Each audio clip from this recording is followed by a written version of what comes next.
Though the transition has begun, President Trump remains largely holed up in the White House, tweeting false accusations of a rigged election from behind a crumbling wall of lawsuits.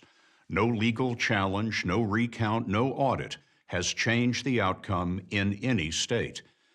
Mr. Trump's claim that millions of votes were deleted or switched is denied by the official he chose to secure the nation's election systems. Christopher Krebs called the 2020 vote the most secure in American history, which promptly got him fired. Tonight, in his first interview since he was dismissed, Krebs tells us why he believes the vote was accurate and why saying otherwise puts the country in danger. The story will continue in a moment.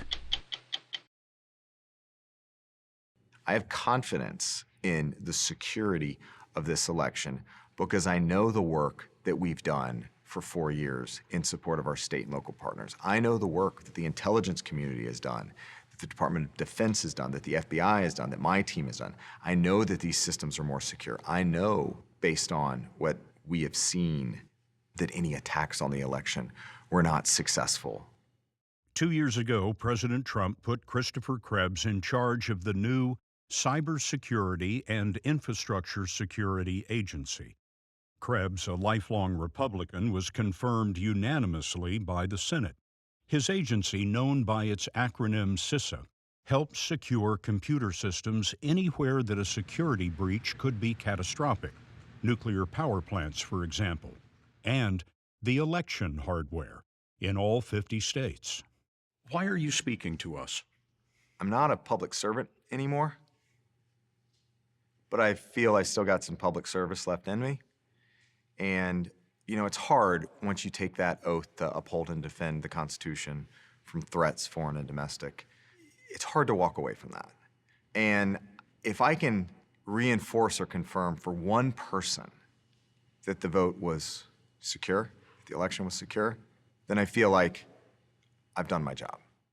Krebs, who's 43, worked on cybersecurity in the Bush administration, became director of cybersecurity policy at Microsoft, and joined the Trump Department of Homeland Security in 2017. His priority was to stop anyone from repeating Russia's 2016 election hacking and disinformation. So we spent something on the order of 3.5 years of gaming out every possible scenario for how a foreign actor could interfere with an election. Countless scenarios. So back in 2017, as you're looking ahead to the election in 2018 and then ultimately the election in 2020, you have a to-do list. And the to-do list includes what?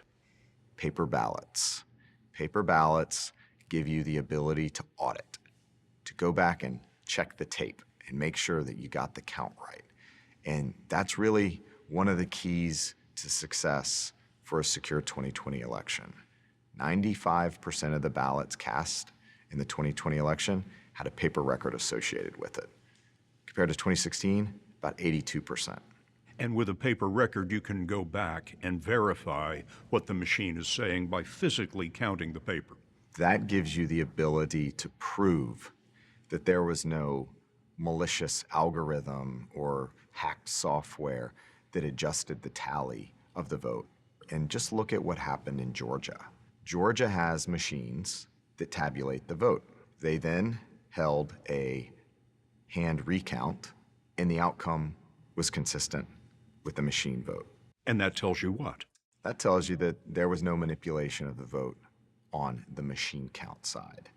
And so that pretty thoroughly, in my opinion, debunks some of these sensational claims out there that I've called nonsense and a hoax, that there is some hacking of these election vendors and their software and their systems across the country. It's nonsense. Before the election, as the president called mail-in ballots a fraud, Krebs' team released a report highlighting the safeguards built into mail-in voting. His agency knocked down rumors and exposed an Iranian plot to intimidate voters. On Election Day, Krebs assembled a team in his command center to defend the vote. We had the Department of Defense Cyber Command, we had the National Security Agency, we had the FBI, we had the Secret Service. We also had representatives from the Election Assistance Commission, which is the federal independent agency that supports the actual administration of elections. We had representatives from some of the vendors, the election equipment vendors, and they're critical because they're the ones out there that know what's going on the ground if there's any sort of issue with some of their systems. And we had representatives from state and local governments. How did the day go? It was quiet, and there was no indication or evidence that there was any sort of hacking or compromise of election systems on, before, or after November 3rd. And yet, this was the president November 5th. And this is a case where they're trying to steal an election. They're trying to rig an election. 9 days after Election Day, Mr. Trump tweeted falsely that machines from Dominion voting systems deleted millions of votes. Krebs couldn't remain silent. His agency and its election security partners answered with a public statement. To quote from the November 12th statement that CISA and its partners put out, "The November 3rd election was the most secure in American history. There is no evidence that any voting system deleted or lost votes or changed votes or was in any way compromised." Yeah, I stand by that. The president tweeted after that statement, quote, "The recent statement by Chris Krebs on the security of the 2020 election was highly inaccurate in that there were massive improprieties and fraud." Do you remember what the president said at the end of that tweet? Oh, I was terminated? Is that? Yes, I recall that. Were you surprised? I don't know if I was necessarily surprised. It's not how I wanted to go out. I think the thing that upsets me the most about that is I didn't get a chance to say goodbye to my team. And I'd worked with them for 3.5 years in the trenches, building an agency, putting CISA on the national stage. And I love that team. And I didn't get a chance to say goodbye, so that's what I'm most upset about. Since he was fired, about a dozen Republican senators have vouched for Krebs' work. The president's essentially saying in that tweet that you did a lousy job, that you and your team blew it and allowed massive fraud all across the country. We did a good job. We did it right.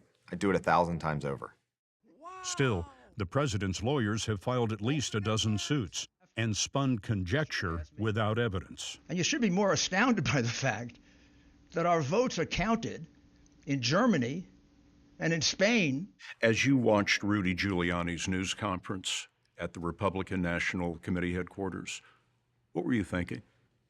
It was upsetting because what I saw was an apparent attempt to undermine confidence in the election, to confuse people, to scare people. It's not me. It's not just CISA. It's the tens of thousands of election workers out there that had been working nonstop, 18-hour days for months. They're getting death threats for trying to carry out one of our core democratic institutions, an election. And that was, again, to me, a press conference that it didn't make sense. What it was actively doing was undermining democracy. That's dangerous.